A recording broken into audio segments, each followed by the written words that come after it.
Sub-Saharan Africa is, geographically, the area of the continent of Africa that lies south of the Sahara Desert. Politically, it consists of all African countries that are fully or partially located south of the Sahara. It contrasts with North Africa, which is considered a part of the Arab world. Somalia, Djibouti, Comoros, and Mauritania are geographically part of Sub-Saharan Africa, but also part of the Arab world. The Sahel is the transitional zone between the Sahara and the tropical savanna and forest savanna mosaic to the south. Since probably 3500 BCE, the Saharan and Sub-Saharan regions of Africa have been separated by the extremely harsh climate of the sparsely populated Sahara, forming an effective barrier interrupted by only the Nile River in Sudan, though the Nile was blocked by the river's cataracts.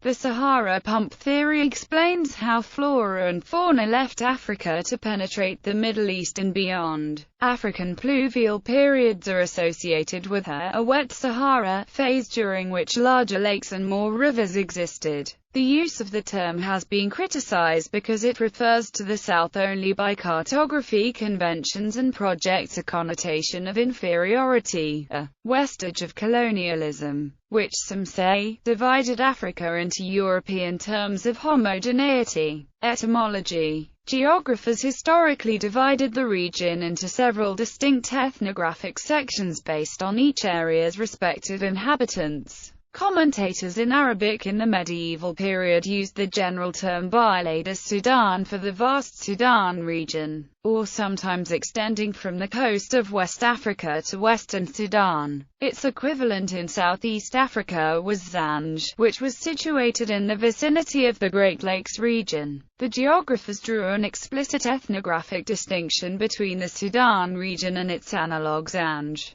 From the area to their extreme east on the Red Sea coast in the Horn of Africa. In modern-day Ethiopia was Al-Habash or Abyssinia, which was inhabited by the Habash or Abyssinians, who were the forebears of the Habesha. In northern Somalia was Barbara or the Bilad al-Barbar, which was inhabited by the eastern Baribar or Barbaroi, as the ancestors of the Somalis were referred to by medieval Arab and ancient Greek geographers, respectively. Climate zones and ecoregions. Sub-Saharan Africa has a wide variety of climate zones or biomes. South Africa and the Democratic Republic of the Congo in particular are considered megadiverse countries. The Sahel shoots across all of Africa at a latitude of about 10 degrees to 15 degrees north. Countries that include parts of the Sahara Desert proper in their northern territories and parts of the Sahel in their southern region include Mauritania, Mali, Niger, Chad and Sudan. The Sahel has a hot semi-arid climate.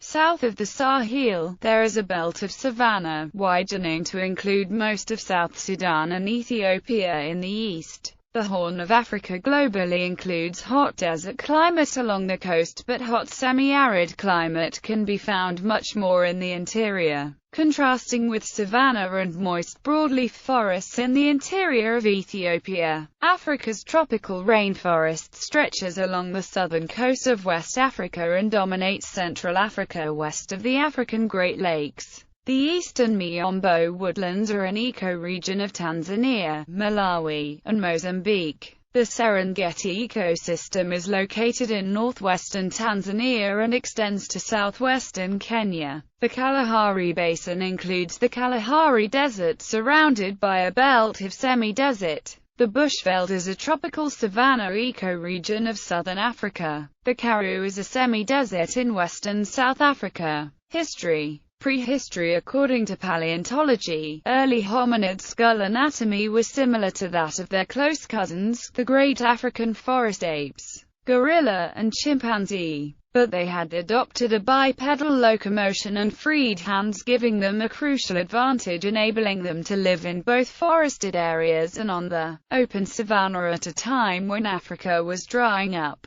with savanna encroaching on forested areas. This occurred 10 million to 5 million years ago. By 3 million years ago, several Australopithecine hominid species had developed throughout southern, eastern and central Africa. They were tool users rather than tool manufacturers. The next major evolutionary step occurred around 2.3 million BCE, when primitive stone tools were used to scavenge the carcasses of animals killed by other predators, both for their meat and the marrow. In hunting, habilis was most likely not capable of competing with large predators and was more prey than hunter, although H. habilis probably did steal eggs from nests and may have been able to catch small game and weakened larger prey such as cubs and older animals. The tools were classed as Old Awan. Roughly 1.8 million years ago, Homo Ergaster first appeared in the fossil record in Africa. From Homo Ergaster, Homo Erectus evolved 1.5 million years ago. Some of the earlier representatives of this species were small-brained and used primitive stone tools, much like H. habilis.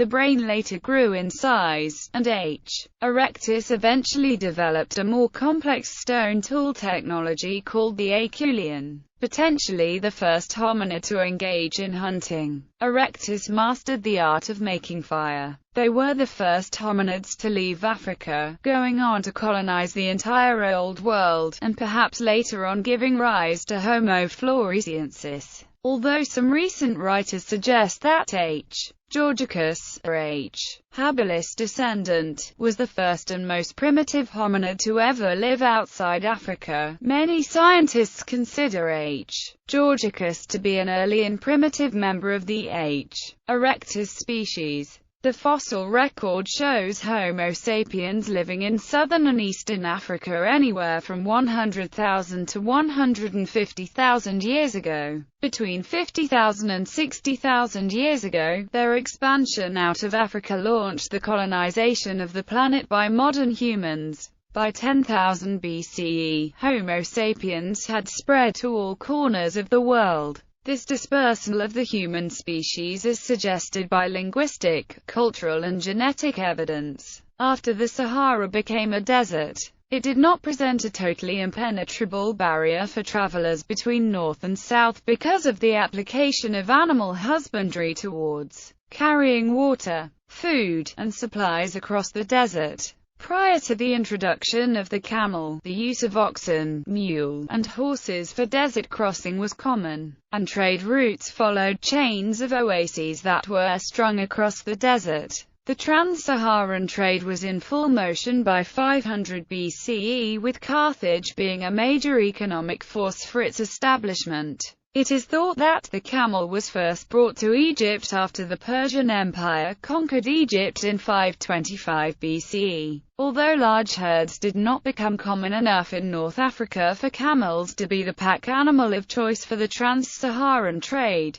Central Africa archaeological finds in Central Africa provide evidence of human settlement that may date back over 100,000 years. According to Zangato and Hull, there is evidence of iron smelting in the Central African Republic and Cameroon that may date back to 3000 to 2500 BCE. Extensive walled sites and settlements have recently been found in Zillam, Chad, approximately 60 kilometers southwest of Lake Chad, dating to the 1st millennium BCE. Trade and improved agricultural techniques supported more sophisticated societies, leading to the early civilizations of Sao, Kanum, Bornu, Shilluk, Bagama, and Wadai. Following the Bantu migration into Central Africa, during the 14th century, the Luba Kingdom in southeast Congo came about under a king whose political authority derived from religious, spiritual legitimacy. The kingdom controlled agriculture and regional trade of salt and iron from the north and copper from the Zambian, Congo copper belt.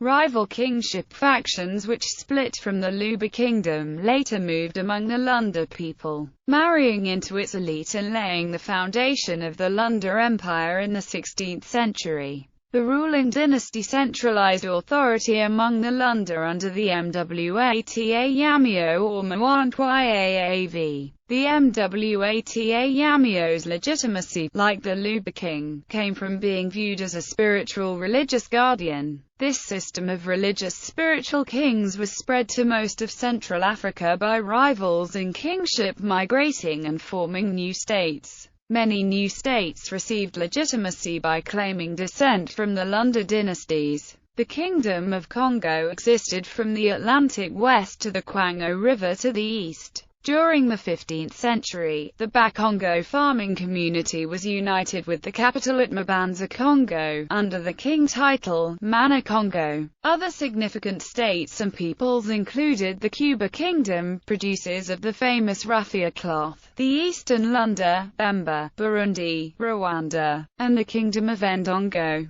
Horn of Africa. The Aksumite Empire spanned the southern Sahara and the Sahel along the western shore of the Red Sea. Located in northern Ethiopia and Eritrea, Aksum was deeply involved in the trade network between India and the Mediterranean. Growing from the Proto-Aksumite Iron Age period circa the 4th century BCE, it rose to prominence by the 1st century CE. The Aksumites constructed monolithic stelae to cover the graves of their kings, such as King Ezana's stela. The later Zagwe dynasty, established in the 12th century, built churches out of solid rock. These rock-hewn structures include the Church of St. George at Lalibela. In ancient Somalia, city-states flourished such as Opone, Mosilon and Malero that competed with the Sabians, Parthians and Aksumites for the wealthy Indo-Greco-Roman trade. In the Middle Ages, several powerful Somali empires dominated the regional trade, including the Aegean Sultanate, which excelled in hydraulic engineering and fortress building, the Sultanate of Adal, whose general Ahmed Guri was the first African commander in history to use cannon warfare on the continent during Adal's conquest of the Ethiopian Empire, and the Jcherlet Sultanate, whose military dominance forced governors of the Omani Empire north of the city of Lamu to pay tribute to the Somali Sultan Ahmed Yusuf. In the late 19th century, after the Berlin Conference had ended, European empires sailed with their armies to the Horn of Africa. The imperial armies in Somalia alarmed the dervish leader Muhammad Abdullah Hassan, who gathered Somali soldiers from across the Horn of Africa and began one of the longest anti-colonial wars ever. Southern Africa settlements of Bantu-speaking peoples, who were iron-using agriculturists and herdsmen, were already present south of the Limpopo River by the 4th or 5th century, displacing and absorbing the original Khoisan speakers. They slowly moved south, and the earliest ironworks in modern-day KwaZulu-Natal province are believed to date from around 1050. The southernmost group was the Xhosa people, whose language incorporates certain linguistic traits from the earlier Khoisan people, reaching the Fish River in today's Eastern Cape Province. Monomotapa was a medieval kingdom that used to exist between the Zambezi and Limpopo rivers of southern Africa, in the territory of modern-day Zimbabwe and Mozambique. Famous are the ruins at its old capital of Great Zimbabwe. In 1487, Bartholomew Diaz became the first European to reach the southernmost tip of Africa. In 1652, a victualling station was established at the Cape of Good Hope by Jan van Riebeeck on behalf of the Dutch East India Company. For most of the 17th and 18th centuries, the slowly expanding settlement was a Dutch possession. Great Britain seized the Cape of Good Hope area in 1795, ostensibly to prevent it from falling into the hands of the French, but also to use Cape Town in particular as a stop on the route to Australia and India. It was later returned to the Dutch in 1803, but soon afterwards the Dutch East India Company declared bankruptcy,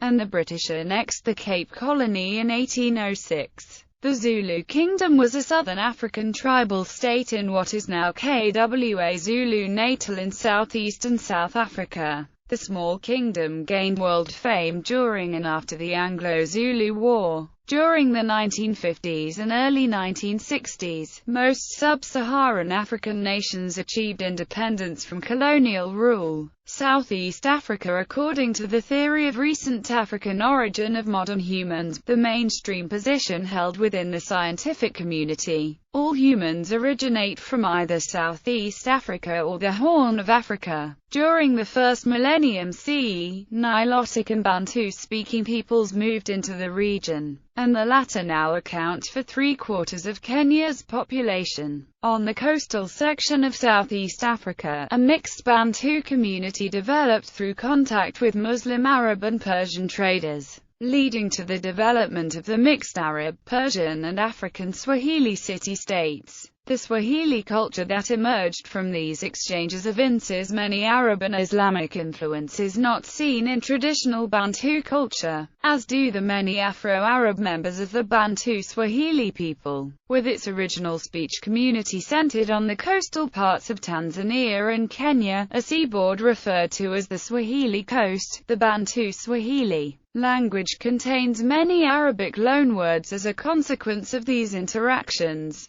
The earliest Bantu inhabitants of the southeast coast of Kenya and Tanzania encountered by these later Arab and Persian settlers have been variously identified with the trading settlements of Rapta, Azania and Menathia as referenced in early Greek and Chinese writings from 50 CE to 500 CE, ultimately giving rise to the name for Tanzania. These early writings perhaps document the first wave of Bantu settlers to reach Southeast Africa during their migration. Between the 14th and 15th centuries, large medieval Southeast African kingdoms and states emerged, such as the Buganda and Karagwe kingdoms of Uganda and Tanzania. During the early 1960s, the Southeast African nations achieved independence from colonial rule. Sudan, Nubia and present-day northern Sudan and southern Egypt was referred to as Ethiopia by the Greeks.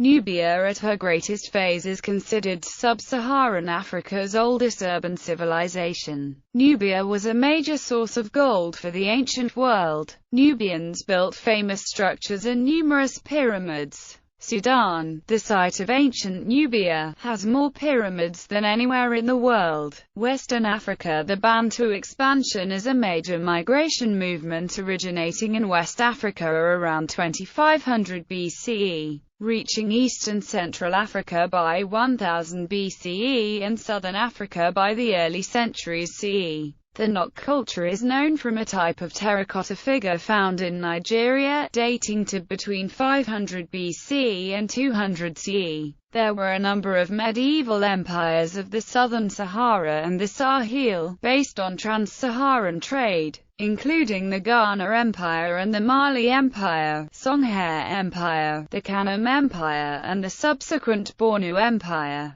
They built stone structures like in Tchet, but mainly constructed in adobe. The Great Mosque of Jannah is most reflective of Sahelian architecture and is the largest adobe building in the world. In the forest zone, several states and empires emerged. The Ashanti Empire arose in the 16th century in modern-day Ghana and Ivory Coast. The oldest kingdom in Nigeria, the Kingdom of Nri, was established by the Igbo in the 11th century. Nri was famous for having a priest-king who wielded no military power. Nri was a rare African state as it never dealt in the trade of slaves. All slaves and outcasts who sought refuge in their territory were freed. Other major states included the kingdoms of Ife and Oyo in the western bloc of Nigeria, which became prominent about 700 to 900 and 1400 respectively, and center of Yoruba culture. The Yorubas built massive mud walls around their cities, the most famous being Sungbo's Eredo. Another prominent kingdom in southwestern Nigeria was the Kingdom of Benin, whose power lasted between the 15th and 19th century.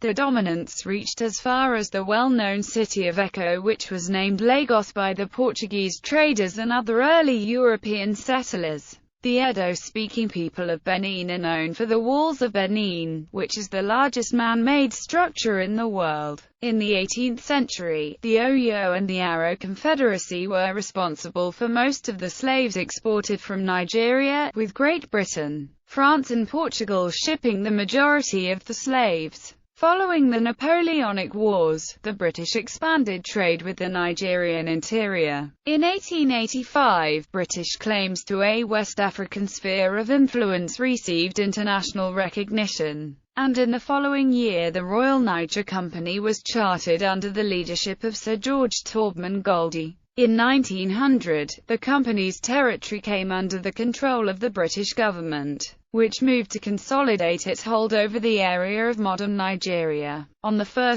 January 1901, Nigeria became a British protectorate, part of the British Empire, the foremost world power at the time. By 1960, most of the region achieved independence from colonial rule.